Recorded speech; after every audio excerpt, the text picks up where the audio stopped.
तो आज का विषय होगा what is the aim of education. कल हमने चर्चा किया था व्हाट इज़ एजुकेशन, एजुकेशन क्या है, हम थोड़ा समझने की कोशिश की। आज उस पे हम आगे बढ़ेंगे, what is the aim of education. Education का परिभाषा अगर हम वापस जाए स्वामी विवेकानंद का परिभाषा में, तो स्वामी जी बोल रहे हैं कि education is the manifestation of perfection already in man. इंसान के अंदर, दरेक इंसान के अंदर जो छुपा हुआ पूर्णता है, वो पूर्णता को हमें जागृत करना है, वो एजुकेशन है। तो आज हम चर्चा करेंगे कि कैसे, उद्देश्य क्या है, एजुकेशन का उद्देश्य क्या है ना।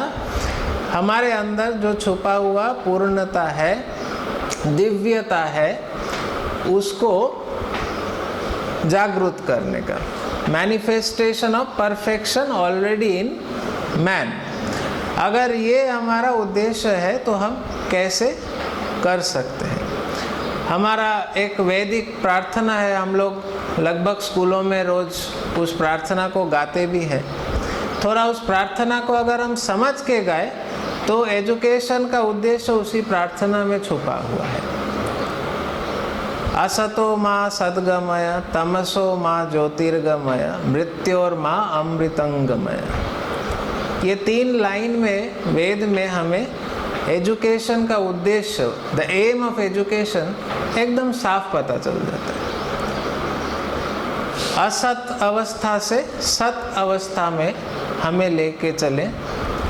असत अवस्था और सत अवस्था, सत माने हमारा स्वरूप, इसलिए हमारे स्वरूप को बोला गया है सत चित आनंद। We are the reality. सत माने द रियलिटी, जो बदलता नहीं है, हमेशा सेम रहता है। हमारा स्वरूप ये माना गया है। इसीलिए प्रार्थना में बोल रहा है असतो माँ सद्गमय। असत अवस्था से हमें, असत माने हमारी जो अज्ञान अवस्था है, हमें मालूम नहीं है कि हमारे ही अंदर वो पूर्णता छुपा हुआ है। अगर इसको हम माने तो हमें उद्देश्य सामने दिखाई देता है कि उस असत अवस्था से हमें सत की स्थिति में जो प्रोग्रेशन है, जो प्रोसेस है, ये एजुकेशन का एक उद्देश्य है। दूसरा हम बोल रहे हैं कि अंधकार से हमें उजाला के तरफ लेके जाइए, तमस से हमें ज्योति की तरफ लेके जाइए। तमसो माँ ज्योतिर्गमय। तमस, अंधकार माने क्या, अगर हम उसको ठीक से समझे तो अज्ञानता, द स्टेट ऑफ अननोइंग। हमें लगता है कि हमें नहीं कुछ मालूम है, इसी पे ही आज चर्चा होगी। द स्टेट ऑफ अननोइंग, हमें लगता है, हम जब स्टूडेंट्स को देखते हैं या उनके बारे में सोचते हैं तो हमारी धारणा है कि उनको नहीं मालूम, और हम उनको बोलेंगे तो उनको मालूम होगा। तो अज्ञानता का जो अंधकार है, वहाँ से हमें ज्ञान की उजाला में ले चलिए। ये हमारा जो वैदिक प्रार्थना में है। So that is the second purpose of education. And मृत्योर्मा अमृतंगमय, मतलब हमें मॉर्टैलिटी से इमॉर्टैलिटी के रास्ते पर ले चलिए। That is also the reality. नश्वर से हाँ, हमें एक ऐसा इटर्निटी में ले चलिए जहाँ जो हमारा एक्चुअल स्वरूप है। That is our real identity. इसको हम थोड़ा प्रैक्टिकली आज हम समझेंगे। उद्देश्य ये हमारा तय हो गया कि the purpose of education is to bring out that perfection जो हमारे अंदर ऑलरेडी है। हमारे अंदर ऑलरेडी सत्ता है, हमारे अंदर ऑलरेडी एक उजाला, ज्ञान का प्रकाश अंदर ही है। हमारे अंदर हम पहले से ही एक इमॉर्टल बीइंग है, हमारी अस्तित्व हमेशा के लिए है। ये हमारी एक समझ है। तो इसको हम प्रैक्टिकली अगर हम सोचें कि जब मैं बात कर रहा हूँ कि परफेक्शन हमारे ही अंदर है, नॉलेज हमारे ही अंदर है, सारे इन्फॉर्मेशन हमारे अंदर है, किसी से हमें कुछ मालूम चला और तब मुझे मालूम चला, ये नहीं है, हमारे अंदर ही है। हमें सिर्फ एक पर्दा है समझो, वो पर्दा से वो ज्ञान हमारा छुपा हुआ है, इसीलिए हमें लगता है कि हम अंधकार में है, तमस में है। लेकिन वो अंधकार से उजाला में हमें कैसे जाना है, किस तरीके से जाना है। अगर हम ठंडा दिमाग से सोचे कि सच में क्या ऐसा है, नॉलेज हमारे अंदर है, तो एक बार हम सोचे कि कोई भी डिस्कवरी, कोई भी आविष्कार जब इंसान करता है, कैसे करता है। कोई भी आविष्कार जब कोई इंसान करता है, आविष्कार का मतलब क्या है, वो पहली बार के लिए वो कोई अनजाना फैक्ट वो सामने ला रहा है। उससे पहले किसी ने ये आविष्कार नहीं किया बोल के इसको आविष्कार बोलेंगे। तो इसका मतलब ये हुआ कि जो व्यक्ति आविष्कार कर रहा है वो कहीं बाहर से उसको कोई इन्फॉर्मेशन तो नहीं मिल रहा है उसके बारे में, उसको कोई किताब से तो इन्फॉर्मेशन नहीं मिल रहा है। हम ध्यान से सोचे इस बात को। तो उसको एक वस्तु आविष्कार करने के लिए बाहर से कोई भी सपोर्ट उसको नहीं मिलता है, ना तो किताब से मिलेगा, ना तो कोई उनको बताया होगा। कैसे बताएगा, क्योंकि तभी तक तो वो ज्ञान आविष्कृत नहीं है। तो जो आविष्कार कर रहा है वो व्यक्ति आविष्कार कैसे करता है, वो रिसर्च करता है, जिसे हम बोलते हैं रिसर्च करना, यानी कि वो सोचता है, उस विषय पे मनन करता है। मनन करते करते, विचार करते करते, अपने युक्ति से, अपने तर्कों से, किसके साथ, अपने अंदर, ये करते करते ही ना एक फैक्ट का आविष्कार होता है, एक वस्तु का आविष्कार होता है। फल पेड़ से नीचे गिरता है, ये तो हम सबको मालूम है। न्यूटन ने ये आविष्कार किया, कैसे आविष्कार किया, तो किसी से पूछ के तो नहीं किया, कोई टीचर ने तो उनको नहीं बताया कि हाँ इसलिए ये होता है। उनको खुद के ही मन में जिज्ञासा हुआ। जिज्ञासा होने का मतलब ही क्या है कि हम अपने अंदर झांक कर हम पूछ रहे हैं। वो पूछते गया पूछते गया पूछते गया, तो अचानक से एक दिन जवाब सामने आ गया है। यही बात हम जो बोल रहे हैं कि नॉलेज इज विद इन, वो उनके अंदर था बोल के ही एक दिन वो विचार करते करते करते करते उनको वो उपलब्धि हुआ। और तभी तो एक वस्तु का आविष्कार होता है, एक थियरी का आविष्कार होता है, एक विचार का आविष्कार होता है। कहीं बाहरी कोई सपोर्ट या सहायता से तो नहीं हो रहा है, हमारे अंदर ही वो नॉलेज था। हमने उसको प्रोब करते करते, अर्थात हम उसके ऊपर विचार करते करते, सोचते सोचते, हमें अचानक एक दिन वो सच्चाई जो है सामने आ गया। कहाँ से आया? हमारे ही मनन से, हमारे ही मन के अंदर से आया। स्वामी जी यही बात बोल रहे हैं, हमारा वेदांत भी यही सिद्धांत बोलता है कि the knowledge is within, हमारे अंदर ही है। Aim of education is to unveil that, हमारे अंदर जो छुपा हुआ सारे ज्ञान है, हम पूर्ण है, पहले से ही हम संपूर्ण है। इसे हम स्टूडेंट के संदर्भ में सोचे तो एक एक बच्चा जो हमारे पास आ रहा है वो पहले से ही संपूर्ण है, लेकिन उसको मालूम नहीं है कि वो संपूर्ण है। तो हमारा क्या काम होगा?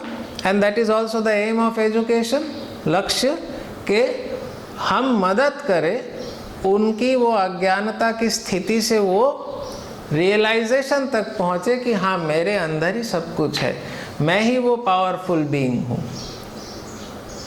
ये हो गया उद्देश्य। This is the aim of education. Very simple. इसको अगर हम कॉम्प्लिकेटेड सोचेंगे तो कॉम्प्लिकेटेड, लेकिन जिस उदाहरण से अभी हमने चर्चा किया तो ये वास्तविक लगता है कि सच में इंफॉर्मेशन, नॉलेज, ये जो ज्ञान है ये अपने सबके अंदर है, तभी आविष्कार होती है।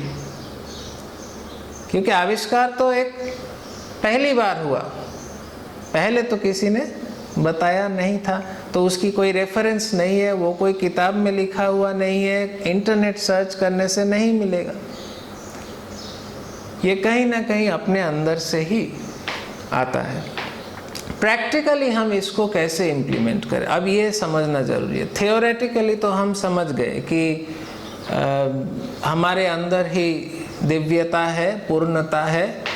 शिक्षा का एम ये होना चाहिए, उद्देश्य कि उस दिव्यता, उस पूर्णता को बाहर लाने में मदद किया जाए ताकि वो अपने आप रिवील हो। जब वो अवस्था आएगी तो हर एक स्टूडेंट, हर एक बच्चा, हम सब एक कॉन्फिडेंट स्टेट में आते हैं। हमें लगता है कि हाँ मैं भी कर सकता हूँ, वो आना जरूरी है। वही उद्देश्य है एजुकेशन का।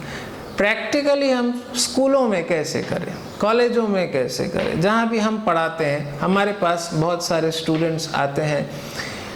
इसमें पहली बात तो ये सोचना ज़रूरी है कि इसमें कोई अलग अलग वर्ग नहीं होता है। ये पूर्णता और दिव्यता सभी छात्रों में पाया जाएगा। इसमें ना धर्म है, ना जात है, ना कोई डिवीजन है। It is cutting across everybody. So कोई भी बच्चा में ज़्यादा होगा और कोई भी बच्चे में कम होगा, ये तो नहीं है। सभी पोटेंशियली पूर्ण है, डिवाइन है, पोटेंशियली। हाँ, है ये नहीं, पोटेंशियली है, लेकिन उसको हमें मदद करना है उस सच्चाई तक पहुंचने के लिए। Cutting across every caste, religion, creed, उससे हमें मतलब नहीं होना चाहिए। इंसान इंसान है और सभी में वो पूर्णता है, ये हमें वेद बता रहे हैं। कैसे हम प्रैक्टिकली इसको हासिल कर सकते हैं क्लासरूम सिचुएशन में, उस पर हमें चर्चा करना चाहिए। तो ऐसा लगता है कि सबसे पहले तो बहुत सारे एजुकेशनिस्ट या हमारे फिलोसोफर्स, थिंकर्स पूरे दुनिया में ये आइडियाज़ को बार बार बताए हैं कि सबसे पहला काम एक स्कूल या एक शिक्षा का प्रतिष्ठान, उसमें हमारा जिम्मेदारी है वो जिसे अंग्रेजी में बोलेंगे कंड्यूसिव एनवायरनमेंट क्रिएट करना, अर्थात ऐसा एक माहौल क्रिएट करना, एनवायरनमेंट क्रिएट करना जिसमें पॉजिटिविटी हो, जो इंस्पायर कर सके। उस माहौल में अगर हमारे स्टूडेंट्स रोज आए, उनको वो पॉजिटिविटी, वो इंस्पिरेशन, वो मोटिवेशन उस माहौल से मिलता रहे। अगर हम थोड़ा ध्यान से सोचेंगे तो हम सब पे भी ये बात लागू होता है कि कोई ऐसे जगह में हम जाते हैं जहाँ पे हम थोड़े डिप्रेस्ड फील करते हैं, मन अपने आप थोड़ा उदास हो जाता है। और कुछ ऐसे भी जगह है, कोई अच्छा नेचुरल ब्यूटी, ऐसा कोई जगह में हम गए, बहुत सुंदर वहाँ का वातावरण, तो ऑटोमेटिक हमारा मन पे उसका एक पॉजिटिव वाइब, एक पॉजिटिव इफेक्ट होता है। तो इस तरीके से हमको स्कूल का माहौल बहुत इम्पॉर्टेंट है, क्योंकि पूरा साल वो स्टूडेंट्स हमारे उस स्कूल में आ रहे हैं। तो अगर हमें उनकी अंदर की वो दिव्यता को जागृत करना है तो बहुत ज़रूरी है कि हम ऐसा वातावरण उनको प्रदान करें, ऐसा माहौल उनको प्रदान करें। ये हमारी ड्यूटी है। जो भी हम सब मिल के स्कूल चलाते हैं, all the stakeholders, right from the parents, teachers, the school management, सबका जिम्मेदारी है कि सब मिलके स्टूडेंट्स के लिए ऐसा एक वातावरण क्रिएट करें जिसमें पॉजिटिविटी, जिसमें बच्चा इंस्पायर हो सके, ऐसा एक माहौल। सबसे पहला हमें प्रैक्टिकली ये अचीव करना चाहिए। कम से कम जो भी वातावरण है वो स्वच्छ हो, जितना हमारा सामर्थ्य है उसके हिसाब से हम उसको सुंदर बना के रखें, थोड़ा क्रिएटिव बना के रखें, क्योंकि क्रिएटिव, चारों ओर क्रिएटिविटी होता है तो हमारा मन भी इंस्पायर्ड होता है थोड़ा क्रिएटिव होने के लिए। ये पहला हमारा काम। दूसरा, ये बहुत ज़रूरी है कि हम बार बार स्टूडेंट्स को याद दिलाते रहे इस सच्चाई के बारे में, क्योंकि ये सच्चाई बाहर से सुनाई नहीं देता है। अगर हम बच्चों को बार बार याद दिला पाए, हर दिन याद दिला पाए कि हम ऑलरेडी सतचित है, हम ऑलरेडी ज्योतिर्मय है पोटेंशियली, हमें सिर्फ उस अवस्था को रियलाइज करना है, हमें उस अवस्था तक पहुंचना है ताकि हमारे अंदर का जो कॉन्फिडेंस है वो हमारे पास वापस आ जाए। एक बार अगर एक स्टूडेंट के अंदर आत्मविश्वास आ गया तो वो वास्तव में बहुत आगे तक जा सकता है अपने बलबूते पे, ना कि किसी के सहारे से। ये स्टेट तक लाना हमारी जिम्मेदारी है। आत्मनिर्भर बन जाए एक स्टूडेंट वो स्टेट तक। तो उसके लिए हमें क्या करना चाहिए कि हमें हर दिन उनको हर पल ये स्मरण कराना चाहिए कि आप ही कर सकते हो। छोटे छोटे वाक्य, पॉजिटिव वाक्य जो पॉजिटिव एनर्जी उनमें पैदा करे, ऐसा सेंटेंसेस हमें यूज़ करना चाहिए। नेगेटिविटी से हमें हमेशा दूर रहना चाहिए कि तुमसे नहीं होगा, तुम कैसे करोगे, इस तरह की बातों से हमें बिल्कुल परहेज़ करनी चाहिए, खासकर स्टूडेंट्स के साथ। क्योंकि एक बार अगर उनमें और तमस हम अंदर डाल दें तो फिर हम कैसे उजाला लाएंगे? नहीं हो सकता है। The aim will be defeated. हमारा जो लक्ष्य है वो खराब हो जाएगा। तो इस पे हमें ध्यान रखना चाहिए, एकदम ध्यान देना चाहिए कि हमें हमेशा बच्चों के साथ एक पॉजिटिव माहौल क्रिएट करके रहना चाहिए। उनके साथ हम जो भी कम्युनिकेशन कर रहे हैं, हमारी छोटी सी छोटी मूवमेंट, हमारे छोटे से छोटे जेस्चर्स हमारे जाने अनजाने में बच्चों को मोटिवेट करता है या डीमोटिवेट करता है। तो अगर हमें लक्ष्य हासिल करना है तो हमें ये बातों को बहुत अच्छे से ध्यान में रखना चाहिए। हमारी हर मूव, हमारी हर जेस्चर, हमारी हर वाक्य बच्चों को मोटिवेट करे, उनको इंस्पायर करे, उनके अंदर की स्वरूप को जगाने में उन्हें मदद करे। सबके लिए इसमें कोई विशेष अधिकार ऐसा नहीं है कि कोई ऐसा हमारा स्टूडेंट है कि नहीं वो उसमें ज़्यादा क्षमता है। हो सकता है उसकी तैयारी ज़्यादा है इसीलिए वो हमें दिखता है दूसरों के तुलना में, लेकिन ये समझ हमारे मन में होना ज़रूरी है कि सबके अंदर वो पूर्णता है, दिव्यता है। The perfection in every man. नहीं बोला जा रहा है कि कोई कोई विशेष में ही ये परफेक्शन है। और मैन शब्द को भी हम समझे कि सिर्फ मेल के अर्थ में नहीं, man in the sense of human being, मनुष्य के अर्थ में मैन। तो यहाँ पे नारी और पुरुष में भी कोई भेद नहीं है। और एक हम क्या कर सकते हैं इस उद्देश्य को हासिल करने के लिए? हम हमारे एजुकेशन में हम उन फैक्ट्स को बताते जाएं। वो तो हमें बताना ही है, जो हमारी सिलेबस है हम उनको पढ़ाना ही है। और वो सिलेबस गलत नहीं है। हम ये भ्रम में ना चले जाए कि जो सिलेबस है, जो हमारी पठन पाठन है वो सब गलत है। वो इन्फॉर्मेशन तो ठीक है, इन्फॉर्मेशन को हम कैसे हमारे जीवन में प्रयोग करें ये हमें रिलेट करके स्टूडेंट्स को बताना पड़ेगा। धीरे धीरे करके वो उस आदत में आ जाएंगे। कोई भी इन्फॉर्मेशन, कोई भी वस्तु, कोई भी थियोरी, कोई भी विचार के बारे में जब हम स्टूडेंट्स को बताते हैं, हमको उस विचार को या उस वस्तु को कैसे हम अपने ज़िंदगी में प्रयोग कर सके उसके बारे में हमें बच्चों को बताना चाहिए, करके दिखाना चाहिए। तब जाके वो एक्सपीरियंशियल लर्निंग होगा। अर्थात ज़िंदगी में आप उसको प्रयोग कैसे कर सकते, उस नॉलेज को। सिर्फ वो नॉलेज का होना काफ़ी नहीं है, जैसा कि हमने पहले भी चर्चा किया। उस नॉलेज को जब तक हम अपने ज़िंदगी में, अपने व्यवहारिक ज़िंदगी में उसका इस्तेमाल करना नहीं सीखेंगे तो उस नॉलेज का कोई मतलब नहीं होता है। तो हमारा लक्ष्य एजुकेशन का यही होना चाहिए कि हमारे सबके अंदर एक पूर्णता है, उस पूर्णता को उजागर करने में हम मदद करें। तो ये जो विचार हमने आज रखा, आशा करता हूँ आप सभी सहमत होंगे। इस पे ज़रूर मनन करिए, आप भी सोचिए।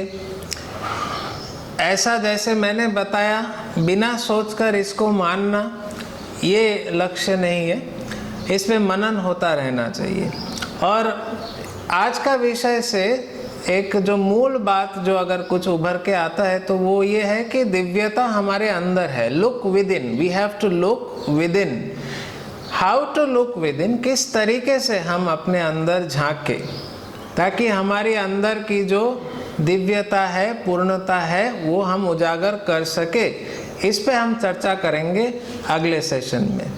How to look within, किस तरीके से हमें अपने अंदर की दिव्यता को जागृत करना चाहिए, उसका प्रोसेस क्या है, उसका हम क्लासिकल रेफरेंस वेदांत से लेने का कोशिश करेंगे, और दूसरे भी जो रेफरेंस हमारे पास मौजूद है, ये सब को मिलाकर हम अगले सेशन में चर्चा करेंगे।